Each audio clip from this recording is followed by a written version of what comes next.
ভাই আপনি এখনো ফোন ঠিক করেননি নাকি? না, তার লিগে তো অনুভব আমাকে ফোন দিতে দিতে এটা এখনো ফোন দিতে পাগল করে ফেলছে। এখনই যান 7 নম্বর পার্কে, আপনার লিগে ওয়েট করছে। তোমার ফোন বন্ধ ছিল কেন? আমার ফোনটা নষ্ট হয়ে গেছে, কদিন ধরে ডিস্টার্ব দিচ্ছিল। একবার আমাকে জানাতে পারলে না? কিভাবে জানাবো? ফোন তো নষ্ট। আর কেউ ফোন ইউজ করে না? তোমার মেসেজ কারোর কাছে ফোন দিয়ে আমাকে ফোন দিতে পারতে না? দেখি এখন আমার নাম্বারটাই মুখস্থ হয় নাই। ব্যাগ নিয়ে আসছো কেন? কারণ আমি একেবারে তোমার কাছে চলে আসছি নাফিস। মানে আমি সবকিছু ছেড়ে ছুটে আমার পরিবার সবাইকে ছেড়ে আমি চলে আসছি।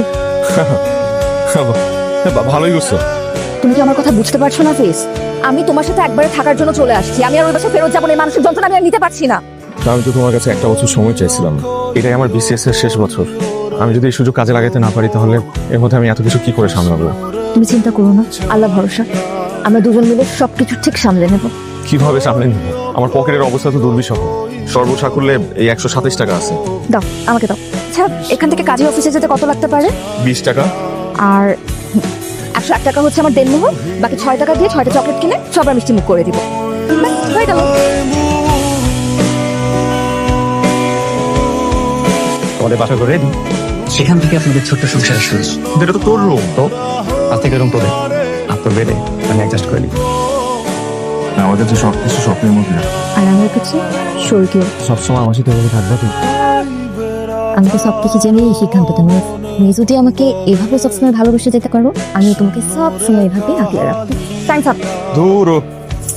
আরে ব্যাপার না, দেখবা নেক্সট টাইম কভার হয়ে যাবে। কিভাবে কভার আপ হবে? এটা আর কয়দিন বাকি আছে। এভাবে চলতে থাকলে কেমন কি?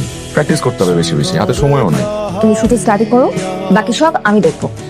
কিভাবে সম্ভব? একটু কত টিউশন নিতে যেতে হবে, ব্যাক টু ব্যাক টিউশন। সামনে আবার ওদের এক্সাম, ছুটি নেওয়াও সম্ভব না। একভাবে সম্ভব। কিভাবে? তোমার জায়গায় যদি আমি প্রক্সি দিতে যাই, তোমার মতন একটা ভালো টিচার হতে পারবো না, কিন্তু পড়াতে তো পারবো। আচ্ছা, আমি এত সাপোর্টিভ একটা লাইফ পার্টনার কিভাবে পাইলাম? আমরা লাইফ পার্টনার কেন বেছে নিই বলো তো? কেন? যেন একজন আরেকজনের পরিপূরক হতে পারি, আশ্রয় হতে পারি, নানা বাধা বিপত্তির মুখে সাহস আর প্রশ্রয় হয়ে থাকতে পারি, একে অপরের হাত শক্ত করে ধরতে পারি। ঠিক এভাবে। কি কারেন্ট চলে গেল? হ্যাঁ, ভালোই হয়েছে। চল ছাদে গিয়ে আড্ডা দিই। কোথায় যাচ্ছিস? চুপচাপ বসে পড়, ফ্ল্যাশ লাইট দিচ্ছি।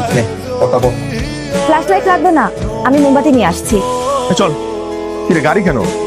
আরে এইখান থেকে এখানে রাস্তা, রিক্সা গেলেও পারতাম। এসি গাড়িতে যাবি, মাথা ঠান্ডা থাকবে। এক্সাম হলে যাই, লেখে জাস্ট উড়াই দিবি। চলো চলো চলো, দেরি হয়ে যাচ্ছে। আরে তুমি কোথায় যাচ্ছ? তোমার সাথে। ভাই ভালো করে দিয়েন কিন্তু। আমার সাথে কেন যাচ্ছ? কারণ এটা আমার ডিউটি, আপনার জীবন সঙ্গিনী হিসেবে ভালো মন্দ যে কোনো মুহূর্তে আপনার পাশে থাকা। কি হয়েছে তোমার? তুমি বলে ব্যথা হয়েছ? আরে তেমন কিছু হয়নি, তোমাকে এক্সাম হলে ঢুকিয়ে দেওয়ার পর ফেরার পথে একটু ব্যথা পেয়েছি, রিক্সা থেকে পড়ে। কোথায় ব্যথা হয়েছ? এই যে গোড়ালির কাছে। চলো ডাক্তারের কাছে নিয়ে যাই, আসো। আরে ডক্টরের কাছে নিয়ে যাওয়ার মতো কিছু হয় নাই তো, আমাকে নিয়ে এত চিন্তা করো কেন? তোমাকে নিয়ে চিন্তা করবো না তো কাকে নিয়ে চিন্তা করবো? তুমি ছাড়া কি আছে আমার? এখন বলো, এক্সাম কেমন হলো? ভালো হয়েছে, খুব ভালো হয়েছে। এবার ভালো করে ভাইবার জন্য প্রিপারেশন নেওয়া শুরু করে দাও। আগের থেকে আরো ভালো করে নাও। এর আগে কয়েকবার তুমি ভাইভাতে আটকে গেছো, এবার এটা হতে দেওয়া যাবে না। This is your last chance, right? কি অবস্থা? তোমার সাথে আমার কথা আছে। আমি একটু গোসল করে আসি, তারপর কথা বলছি। এখনই শুনতে হবে, ইটস আর্জেন্ট। বসো। কি হয়েছে? হ্যাঁ, কথা বলো না কেন? কেউ কিছু বলছে তোমাকে? ওরা কেউ কিছু বলছে? তাহলে তোমার বাবার বাড়ি থেকে ফোন আসছিল, তারা কিছু বলছে? না, কেউ কিছু বলে নাই আমাকে। তুমি কথা বলতেছো না কেন? কি হয়েছে তোমার? কি হয়েছে আমাকে বলো। কি? তুমি প্রেগনেন্ট? তুমি আমাকে আগে জানো না কেন? কখন জানতে পারছো তুমি এটা? আসলে তুমি আমাকে বলবা না এটা। আমি মিষ্টি নিয়ে আসি। নাফিস, এই মুহূর্তে আমাদের বাচ্চা নেওয়াটা কি ঠিক হবে? কেন ঠিক হবে না? সামনে তোমার পরীক্ষা, এমনিতে এত চাপ, এগুলো সামনে নিতে কষ্ট হয়ে যাচ্ছে। তারপর নতুন সন্তানের আগমন, আমি যদি বিছানায় পড়ে যাই, তোমার খেয়াল কে রাখবে? আমি চাই না তোমার স্বপ্নের পথে কেউ বাধা হয়ে দাঁড়াবে। বিসিএস ক্যাডার হওয়া যেমন আমার একটা স্বপ্ন, তোমার সাথে সংসার করাটাও আমার একটা স্বপ্ন, এবং এই সংসারে একটা সুন্দর ফুটফুটে সন্তান হবে, এটাও তো আমার একটা স্বপ্ন। এবং আমি আমার এই প্রত্যেকটা স্বপ্ন সুন্দর করে পূরণ করতে চাই। May I come in? Have you sit? Thank you. বসি। Thank you. সবাই চুপ, আমি একটা কোশ্চেন করবো, অবশ্যই সেটা ইংলিশে। What is your name? My name is Nafis Ahmed. বাইরে ছয়। কি? এবার আমি একটা প্রশ্ন করবো। সাগর কন্যা, সাগর কন্যা আটটা গেছে। সাগর কন্যা, সাগর কন্যা বাংলাদেশে কোন সমুদ্র সৈকতকে বাংলাদেশে সাগর কন্যা বলে আখ্যায়িত করা হয়? এই প্রশ্নটাই তো। Right question. কুয়াকা। ও রাইট অ্যান্সার। ম্যাডাম আপনি কয়টা কোশ্চেন করেন না ইংলিশে? Okay. Which famous American singer sang for the Liberation War of Bangladesh in 1971? Options are Michael Jackson, George Harrison, Elvis Presley, and Michael George. George Harrison. Absolute right answer. Okay, the next question is, which is the longest marine drive in the world? Cox's Bazar Teknaf. Brilliant. Impressive. এটা আপনার কততম? This is my last year sir. Strange. আপনার তো এতদিনে হয়ে যাওয়ার কথা, হয়নি কেন? সেটা তো আপনারা বলতে পারবেন, আমি কি করে বলবো? কারণ আপনারা ওই চেয়ারে বসে আছেন আর আমি এই চেয়ারে। একটু সংযত হয়ে কথা বলার চেষ্টা করুন, আপনি কিন্তু ভাইবা বললেন। Extremely sorry sir. কি ব্যাপার, আপনি হাসছেন কেন? হাসি দুঃখে স্যার। দুঃখে? স্যার আমি গত কয়েকটা বছর এই ইন্টারভিউ বোর্ডে উত্তীর্ণ হওয়ার জন্য অনেক কষ্ট করেছি স্যার। প্রত্যেকটা বইয়ের এমন কোনো পৃষ্ঠা নেই যে পৃষ্ঠায় কি প্রশ্ন কি উত্তর সেটা আমার জানা নেই, সবকিছু আমার মুখস্থ। কিন্তু হয়তো আমার কপাল খারাপ যে দুর্ভাগ্যবশত আমাকে ইন্টারভিউ বোর্ডে এমন একটা অপ্রাসঙ্গিক প্রশ্ন করা হয় যে প্রশ্নের সম্মুখীন হয়ে আমি আসলে উত্তর দিতে অপারগ হয়ে যাই। তাই আমি আর শেষে গিয়ে টিকি না।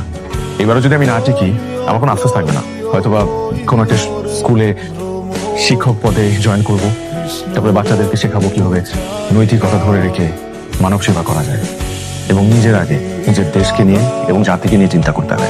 এনিওয়ে, আপনি last sir, I have one more question for you. আচ্ছা, আপনি বলুন তো আমাদের এই তিনজনের ভিতরে সাইকিয়াট্রিস্টটা কি? আমি যখন ওনার দিকে পয়েন্ট করতে যাচ্ছিলাম ঠিক সেই মুহূর্তে আপনি ছোট্ট একটা হাসি দিয়েছেন, তাতে করে আমি বুঝতে পেরেছি যে আপনাদের তিনজনের মধ্যে উনি একমাত্র সাইকিয়াট্রিস্ট। গুড, ঠিক আছে, গুড লাক, আসতে পারে। কি হলো, তুমি ঘুমাওনি এখনো? ঘুম আসতেছে না। তুমি কি টেনশন করছো? ওই না, প্রতি বছরের মতো এই বছরও আমাকে কোথাও একটু ঘুরতে নিয়ে যাবা, খোলা কোনো জায়গায়। আমি একটু প্রাণ খুলে নিঃশ্বাস নিতে চাই, এত টেনশন আর ভালো লাগতেছে না। নিয়ে যাবো, তোমার রেজাল্ট তো অলরেডি পাবলিশড। আমি কি চান্স পাইছি? জানি না, তুমি তো আমাকে জানতে বারণ করেছিলে। আর আমি তো লক্ষ্মীব, আমার হাজবেন্ডের সব কথা শুনে। এটা ছিল আমার বিসিএস এর শেষ বছর। এইবার যদি চান্স না পাই আমি তো জানি না আমি কি করব। এতগুলো মানুষের স্বপ্ন, তোমার স্বপ্ন, অভিজিৎ পাগলের স্বপ্ন। এত ভাবছো কেন? তুমি দেখো, আমি আমাদের বাবু আর বিজনেস নিয়ে খুব সুন্দর করে জীবনটা পার করে দিব। দোস্ত দোস্ত